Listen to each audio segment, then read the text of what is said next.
Michael Chandler. He can put himself in position for a championship fight. Oh, Michael Chandler! Round 1 knockout. Surprise, surprise! There's a new king in the lightweight division. Michael Chandler will fight for a UFC championship against Charles Oliveira. Oliveira, he is on a serious rise. You came to fight with the wrong one. That's a mistake in the long run. The most submissions in UFC history. He is a finisher. I am the finisher. You started, I finish it. I am the finisher. As soon as you started, I finish it. I am the finisher. Michael Chandler is a savage with knockout power. Let's go get that title. Charles Oliveira. He's not just a submission threat on the feet. This man is super dangerous. Longest active win streak in the UFC. We got a fight, ladies and gentlemen. Two of the very best. I love everything about that fight. Sold out with 17,000 fans. Here we come, Houston.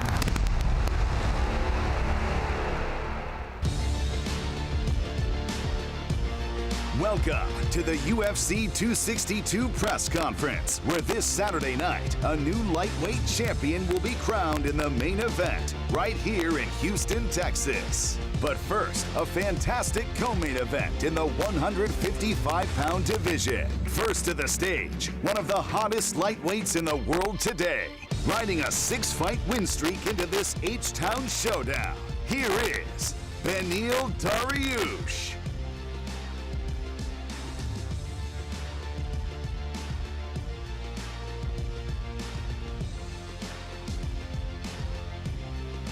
He faces one of the most dynamic forces in the division, the unorthodox, unpredictable star who put together one of the most impressive win streaks in UFC history, spanning 6 years. Please welcome the former interim lightweight champion, Tony Ferguson.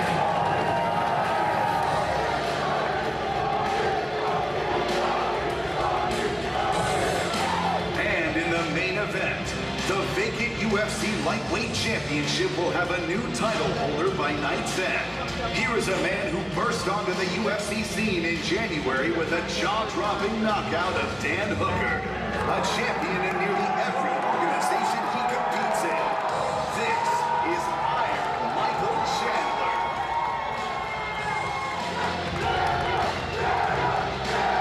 His opponent, the best submissions artist in the game, author of some of the most memorable finishes in UFC history, and entering this fight scorching hot, riding an 8-fight win streak. Welcome, Brazil's own Charles Oliveira.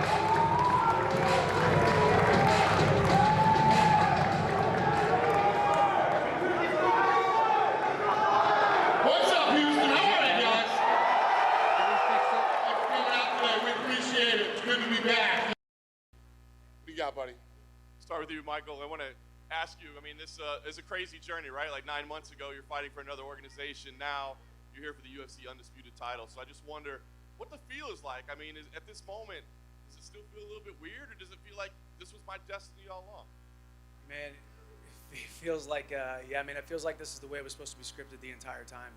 A lot of ups, couple downs, but every road led me here, and honestly, as soon as I made the decision, as soon as that door just crept open a little bit, I said I was going to come in, I was going to kick the door down and showcase my skills and prove that what I have been saying over the last decade, that I believe I'm the best lightweight on the planet, and on Saturday night I get to prove that. So obviously your resume speaks for itself and what you've done up to this point, but there are some people out there that say, well, the guy doesn't deserve it. He spent 2.5 minutes in the UFC. Why is he fighting for a title? So what do you say? I mean, do you make the argument that, no, I absolutely 100% deserve it, or do you feel there's a little good fortune, maybe some luck, something like that helped out?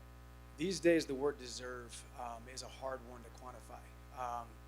I've been in this sport for over a decade, could be 13 years in August. My resume does speak for itself. I have dismantled 2 former UFC champions. So I love my resume, I love my past, I love my ups and I love my downs.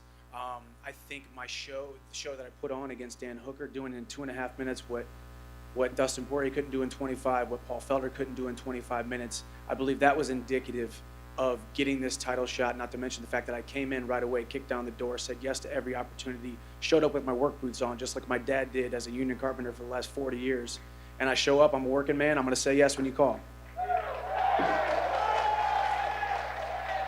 one last thing for you, Mike. I mean, you mentioned fighting two former UFC champions. So I'm just curious, the matchup itself, when you look at it stylistically, where does Charles Oliveira rank in terms of dangerous opponents that you face? Is he the most dangerous opponent you face? I think you got to put him up there as probably the most dangerous opponent.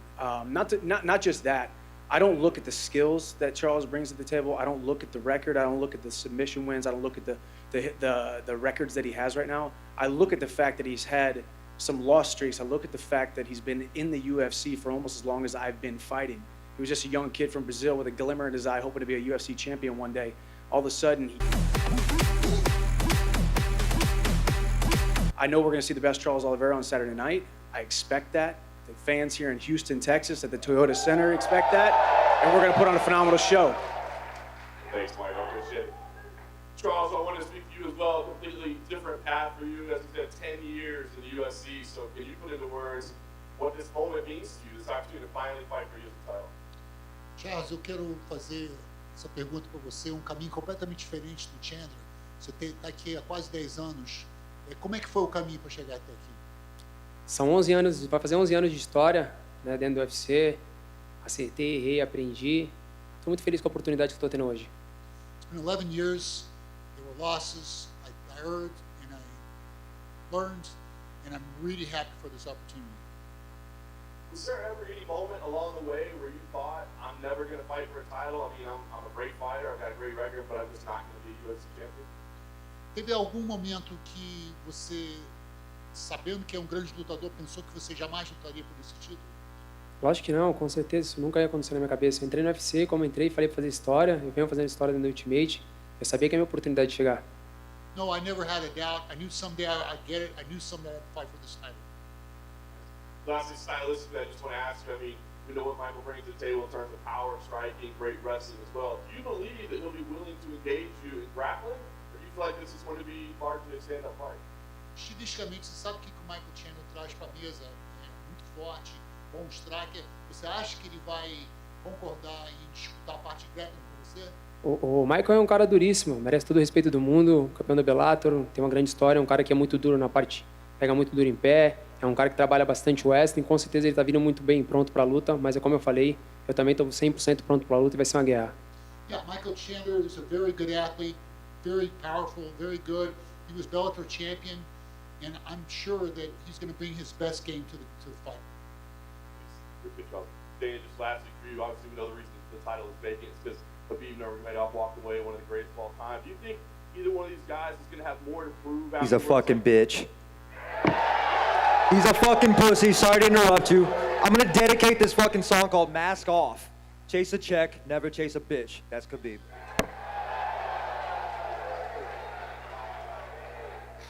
What was the question? Tony, you can interrupt anytime. Do you think the winner here is going to have more to prove? Like, are people going to question their legitimacy as to whether they're the champion, or do you think on Saturday night one of these two guys will walk away and there'll be no doubt? Oh, the guy who wins on Saturday night is the champion. Habib left; he's not here, and you know, one of these guys will win, and one of these guys will start to defend the title. And just lastly, Dan, I'm curious. I mean, obviously, 4 incredible lightweights. Are you looking at the co-main event as a number 1 contender fight? I don't ever do that. Listen, they're here too. This division is stacked. There's lots of good fights coming up in this division. We'll see how everything plays out on Saturday night. I mean, anything's possible. It's like people are, you know, you just said to him, people are saying that he's getting this too quickly. This guy's done everything that has been asked of him since he walked in the door. Timing is everything in life, and it has worked out for him to get this title shot on Saturday night, and we'll see what happens after Saturday. Yep. Tony, way in the back. Obviously, a lot in the last 2 fights leading up to those fights out of your control. Last minute change of opponents for Justin, and obviously limited training before you fight against Charles. So, how is camp this fight week, man, leading into your fight? I'm a businessman. CSO stands for Chief Security Officer. I had to go back to the board, squash some numbers. We hit the bag. We put everything we could into this camp, and I had to resource myself to my old Ultimate Fighter coaches. I made contact with Brock. He said, do you understand what I was talking about, the difference between chicken shit and chicken salad? I said, abso-fucking-lutely. I talked to Coach Marty Morgan. He said, did you let him take you down on purpose? I said, no. And he said, why the fuck are you going to let anybody else take you down? I talked to Greg Nelson. He said the same kind of thing. And I talked to Coach Eric Paulson. Now, each one of these guys, they know me, and they know exactly what I can come from. And I just honed in and There's no words for this shit, man. Opera non verba. We're going to go out there and get this victory. And then I'll ask, how do you like the fans back here? Obviously, you're a big fan favorite right now. Absolutely. UFC 262. We're coming at you hard on the right fucking hook. Make sure you guys buy that shit ahead of time. Let's go. Then question for Beneil. How's camp been ahead of this fight against Tony? That I know you said you are expecting the best, one of the most scary lightweights in history. So how's camp been for you? Camp was amazing. Had one of the best camps ever. I'm looking forward to fighting Tony, and I think Tony needs to recognize that I'm in front of him. He needs to not worry about Habib right now. He needs to be worried about me. Hey, homie, I already know that you went to go help Justin Gaethje. You're a little bitch for going out there and helping him fight for the title. I didn't know you did that. You listened to Ali Abdelaziz and he fucking manipulated your ass. When the one thing asks you for help, I'm after you, you dude. offer your you look offer it, man. a hand. I have nothing against you. Listen, but seriously, my punches are gonna Justin fucking asked start for your help ass. and I helped I'm gonna knock him. you out. Listen, bud, if you had asked me help, I would help knock you out, too. kid. But I don't care how are. many fucking Ultimate Fighter fucking people you have over there at UFC. I don't even know what that King's means. MMA. Look at King's MMA. You have how many UFC fighters training with you? It was the same thing on the Ultimate Fighter when they all went against me. You know what the fuck happened with that one? What? Basically, it says you can't bring anybody inside that octagon with you, kid. You think you fucking know me, you want to do spinning shit and everything else like that. You think I'm unorthodox. Kid, I'm going to hit you so fucking hard. That's it. I love it, Tony. I love it. I want to see it. I want to see every bit of it. I hope you show up. I'm going to fucking I hope slam you show up like you say I'm going you to slam will. you. I'll be there, bud. I'll be there for everything. I'm going to slam you. I'm going to slam you. I'm going to slam you like I did my student. I broke his fucking rib. Well, that's a dick move, bud. Why would you do that to your own student? Because he made me do it. Question for Michael in the back. Who has the next question? Go ahead. One more for Michael. Historically, you've done very well against high-level Brazilian Jiu-Jitsu black belts. That being said, Charles probably might be the most dangerous in the lightweight division right now. So how does his grappling compare to your opponents in the past? I think Charles is probably the most dangerous guy in the grappling department that I have faced. However, I haven't faced some very high-level competition when it comes to black belts. And my style is more pressure, position, and damage. My wrestling even the way I wrestled in college, transitioning into mixed martial arts, it's more of an anti-jiu-jitsu than it is an actual wrestling offense. You're going to feel my presence, you're going to feel my pressure, and you're going to feel my power when we're on the ground, when we're on the feet. So I think I'm going to thwart every attack. I think I'm going to make him second-guess himself in every single exchange, whether we're on the feet or we're on the ground, and that's where we're going. I'm going to get my hand raised on Saturday night.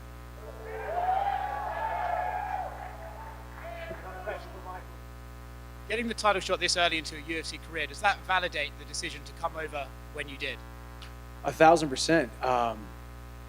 Making that leap, making that decision was not an easy one. And I just encourage everybody in life, when you have relative security, but you know you're not doing or being where you need to be, make the leap.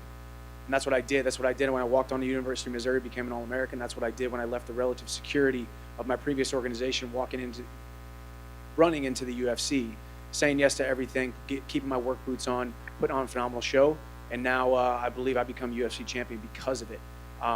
So I think it validates everything. There was a couple sleepless nights there where I wonder if I was making the right decision when I tested free agency. But it has paid off in droves, and here we go. We're about to win a title. And Beneil, I was curious, were you expecting that sort of reception from Tony? Say that again? Were you expecting that sort of reception from Tony? Honestly, I wasn't even sure what I was going to get from Tony, but I'm glad I got it. Me too, buddy. The fight's with you. It's not with anybody else. I appreciate it, bud. Let's go. Buddy.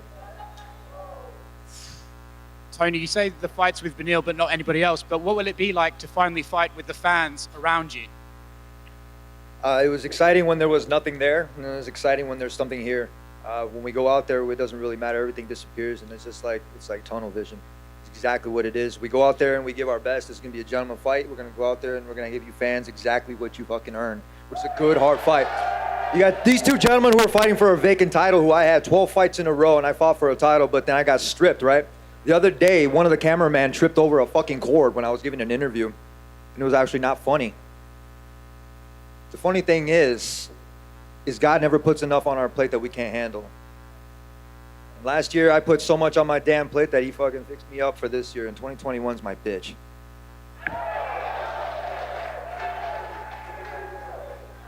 Mark, go ahead. Over here for Mike Chandler. I just want to. Has life changed for you at all since that big knockout over Hooker? Obviously, it was your UFC debut. What has changed, if anything?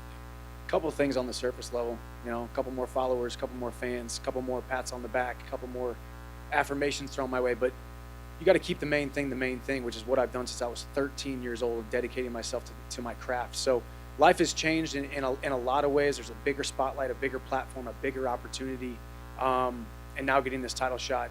Obviously, things have changed since. So just blessed to be in this position, and I feel great about it. I feel like I'm just now scratching the surface. I feel like I got another couple years of having a blast right here in the UFC. Does any part of you make you regret, like, maybe not coming over to the UFC sooner? No, it's a great question because, 2 years ago, 4 years ago, and I told Dana this when we had that conversation. I said 2 years ago, 4 years ago, I wouldn't have been the man, the competitor, the champion that you deserve to have under your banner. I wouldn't have been that man. Now I am that man. Now I am that guy. And I think that performance at UFC 257 proved that. I think the way that I've handled everything thus far has proved that. And at this point, as I said, I feel like I'm still just scratching the surface. And I think timing is everything in life, and the doors stay closed for the right amount of time until they're ready to be opened. And that door opened at the exact right time and under the perfect circumstances. And you talk about this title shot. I'm just a beneficiary of some interesting circumstances with Khabib retiring, Poirier and Conor having their trilogy. So he could not handle or could not have scripted it any better. It's perfect. You fucking dodged me too, Chandler. Hey, that's not You're true. a bitch. Hey. Every fucking person out here except for this guy right here that's sitting next to me. Hey, that's not true. I'm gonna be real, man. Tony. The other side, those are the other losers. We're coming over here to this side's victory table. You could have fought me January 23rd, and I would have done the same thing to you. Hey, man, you fucking said no, man. I'm gonna be real. You got this shit handed to you. You got Dana White privilege. Tony. Thanks, Dana. It's all love, baby. Goodness. Check this shit out. Dana was right. He said timing is everything. Like I said, it wasn't meant for me to have the title, man. I would have gave everybody a chance, right? Fucking awesome. No, absolutely fucking not. These guys are going to try to keep the title away from me as much as they can. I'm Mexican. It doesn't matter if you're colored up here or not. But I'm made with American parts, too, so let's fucking go. Do you have another question? Yeah, of course. Yeah. Charles, so many Brazilian fighters, especially the elite ones, a lot of them come to the United States. They do their training camps in the U.S. You stay in Brazil. You stay in Brazil for your whole training camp. Why is that? Why is that important to you? Charles, tantos lutadores brasileiros vêm para os Estados Unidos e treinam aqui, mas você escolheu ficar no Brasil e treinar lá. Por quê? Você tem que treinar onde se sente bem. Vários vieram para cá e se sentiram bem em ficar aqui. Eu já vim, mas eu me sinto bem treinando no Brasil com a minha família, perto da minha equipe. Cada um tem a sua escolha. Yeah, you need to train where you feel good. A lot of them Brazilians come here, they feel good. I've tried, I didn't feel good. I feel good near my family. I feel good in Brazil training with my team. Thanks, Charles. And for Tony, someone asked Beneil about the reception you've gotten in Houston. It seems like this is El Cucuy country. Are you surprised by the reception you've gotten? No, I was off for a year and a half. I had an injury that was from my arm on an arm break. Year and a half set me back. When I came back here and I fought in Houston against Mike Rio, I finished him. I got lots of love here. I remember when Travis Brown, I think it was Travis Brown, he said, Dana, I know we're here for the performance bonus meeting, and he says, everything's bigger in Texas, Dana, right? Right, remember that? And he said, how about a bigger bonus? So I'm gonna ask you, Dana, since we're here like last time, can we get a bigger bonus this time? If we go out there and get a fucking bigger fight? Can we get it? Can you dig it? Let's get it. Do you have another question? I do. One more. Go ahead. I guess that's a no. For Dana, I asked Mike Chandler if he had any regrets about maybe not coming to the UFC sooner. Do you kind of wish that you had Mike Chandler before now? I agree with him. I think that everything has worked out perfectly for him. No. Yes, if it would have been great, but it's all worked out great for him. It literally has been perfect for him since he's been here. And then just one more. Charles Oliveira has been in the UFC since 2010. He was really young when he started. Did you always knew he was capable of this elite level in the lightweight division? Well, the guy's been on a tear forever. Timing hasn't worked out as well for him as it has for Michael Chandler. But he finally got here and, always been a dangerous guy, has had some ups and downs in his career. But, he's a talented dude, and here he is, finally getting his shot. Thanks, guys. Yep. Go ahead. Mike, well, getting that belt on Saturday night be the validation of your career. We know you've been top 5, but it was like, yeah, he's not doing the UFC. So if you envision Dana putting that belt on you, would that be the validation and let, I told you, them efforts? Yeah. I mean, I've really kind of thought about that a lot because there has been a lot of swallowing of my pride, a lot of humbling myself, and a lot of interactions when I've been around my UFC friends over the years. But no, I think this isn't about proving those people wrong. This isn't a gotcha, proved you guys wrong, I told you so. This is about all my supporters, all the fans, all the people who have been by me and believed in me over all these years, even when I was outside this organization. So it's more for them and for my wife, my son, my family, the people who have been around me since day one. It's just validation for all of them. We did it, baby. You alluded earlier about scratching the surface. So when you see your name on that banner, is that about being that pay-per-view guy? Is that what you mean by breaking out and scratching the surface since we hadn't seen the best of you yet? I don't think so. I think you've only seen 2.5 minutes of me perform inside the octagon. I think Saturday night we'll get a couple more minutes for sure. There's no guarantees. We'll see. But yeah, I think I just love all this, man. I'm having a blast right now. I feel like maturity and preparation, everything came together at the exact right time, and I'm right where I need to be. And yes, I do believe I'm just scratching the surface. Next question is from Beneil. Do you think Tony is closer to the end of the career or the beginning of the career? Do you think Father Thomas tapped on his shoulder since we're starting to see stuff that we hadn't seen happen to him his whole career happen more frequently? Well, I mean, he's 37, I believe, right? I'm fucking old. Yeah, I mean, still beating the shit out of these youngsters. I'm not that young either, but obviously we're at the latter end of our careers. But that's you, brother. That's you. Thanks. That's bud. all quits on you, man. Yeah. I can see it in your face. Okay. That's fear right there. No, that's fear. In my opinion, it's the latter end of his career, but it still could be the best part of his career. It just depends on him. I still haven't even hit my prime yet. And we know you're a quiet guy by nature. What do you think about the trash talking back and forth? Listen, I just don't understand the guy. He says, "Oh, it's because I'm Mexican." Bro, Canelo is one of the highest paid athletes because he's Mexican. You're getting and it's frustrated. like, I was born here on a certain American living in America. Like, there's no issue. Inside your head. Like, quit making it about race. Inside your head, Quit trying to find something to complain about. Just show up and fight. Fear. That's what you're going to hear. Next one to Tony. I know you're a Canelo fan. Did you like that performance last week? I didn't watch. I was too busy training. I didn't watch it. I was busy training. I was pushing a truck or fucking pulling something or like slamming something or doing something, losing weight or doing things that obviously, check this out. I don't take vacations. Look at Kobe said the same thing. He went to Goat Mountain. He fucking, this is off of something I listened to, and he went back to his resources, and he was saying, these times right now, he's like, if you're spending time on vacation, you're watching these things out there, you're not doing what you're supposed to do. I went out there the other day when UFC came to film me, right? Check this out, and I told him, I was like, check this out, film my gloves right there. You get some B-reel right there, and right there I had 225 on the rack, right? I had 225 on a deadlift bar, and I started hitting traps. And I told him straight up, I was like, hey. They're like, why don't you tell us that you're going to do this? I said, I'll get 1,000 before the day's done. So I had 225 on a trap bar. Took me about 4 hours. Would we safe to say that this is El Cucuy 2.0? I wouldn't say it's El Cucuy 2.0. I would say in the last couple of years, walked around drunk and stupid for everybody to kind of like assume that that's how it was. And then what I did was I took an Olympic mentality and I took away all the variables, right? Even before when I went for the UFC and the Ultimate Fighter, when I had to fill out all the questionnaires and the shit. I took away all the variables and I went back to the drawing board where before everybody knew me. And it's an Olympic mentality, and you guys will see it on Saturday, UFC 262. Next one for Dana. Does the winner of Conor and Poirier get the winner of Saturday night? I answered that question a minute ago. I said, I don't know. We'll see how all these fights play out. What's your gut tell you? Huh? What's your gut tell you? He's hungry.